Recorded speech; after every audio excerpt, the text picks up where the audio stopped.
Napansin mo ba na mabilis mag-whiten ang mga buhok ngayon? Kahit 20s or nasa 30s ka pa lang, may uban ka na agad. Stress, lifestyle, genetics, lahat yan posible. Pero guys, what if I tell you, merong sabon na hindi lang pampaganda ng skin, pero pwedeng makatulong ma-restore yung natural black hair mo and palakasin ang hair roots. Yes, that's the power of Polygonum soap. Curious ka na? Stay tuned kasi I will share kung paano siya makakatulong sa hair problems na sobrang common sa atin. Hello guys! Welcome back to my channel. It's me, Nurse Bap. Today, sobrang excited ako dahil pag-uusapan natin ang Polygonum soap. Pero this time, focus tayo sa hair benefits. Kung ang struggle mo ay premature hair, hair fall, weak at manipis na buhok, dandruff or itchy scalp, baka ito na ang herbal solution na matagal mo nang hinahanap. So ano nga ba ang Polygonum soap? It comes from a Chinese herb called Polygonum multiflorum or tinatawag din na He Shou Wu. Sa traditional Chinese medicine, actually matagal na siyang ginagamit para sa hair darkening, sa hair strengthening and anti-aging. Kaya hindi lang sa hair, pati sa overall health may benefits. Imagine mo, isang sabon lang na ginagamit natin sa paliligo, pero may ganitong effect sa buhok.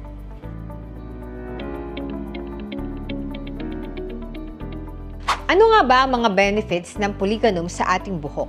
Okay, let's break it down. Una, it helps for the premature white hair.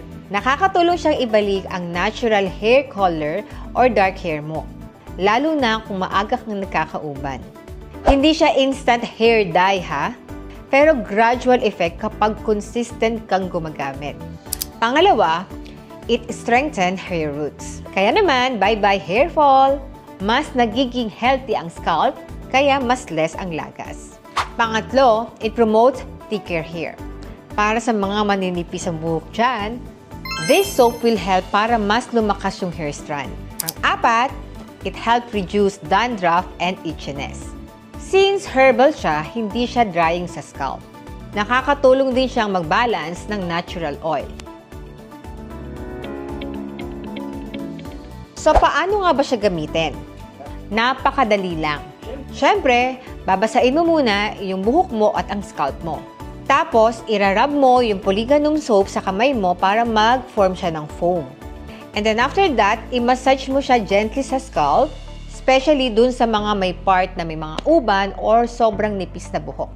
And after that, leave it for 2 to 3 minutes. Then after that, banlawan mo na siya ng maigi. Mas effective siya kapag consistent mo siyang gagamitin. At iwasan mo munang gumamit ng ibang chemical products sa buhok. Share ko lang yung experience ng mother ko. Una, nagustuhan niya yung amoy niya. Mild herbal at relaxing yung amoy. And after ilang gamit, napansin niya, less itchy yung scalp niya, and then less hair fall din kapag nagsha-shampoo siya, tapos yung uban niya hindi siya agad dumadami. Pero syempre, hindi siya magic ha, and hindi siya instant. Pero guys, herbal siya, so safe siyang gamitin kahit na long term. So ayan guys, kung struggle mo ang premature uban, hair fall at weak hair, Polygonum soap might be worth trying. Affordable, herbal based, at super dali lang gamitin. Kung gusto mong makita yung progress ng mother ko after ilang weeks, comment down below para ma-update ko kayo. And kung na-try mo din itong soap, i-share mo din yung experience mo sa comment. Baka makatulong ka sa iba. Don't forget to like this video, share mo na din sa friends and families mo na may mga hair problems.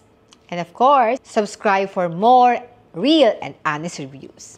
Thank you so much for watching, and remember, healthy hair equals confident you. See you on the next vlog. To God be the glory.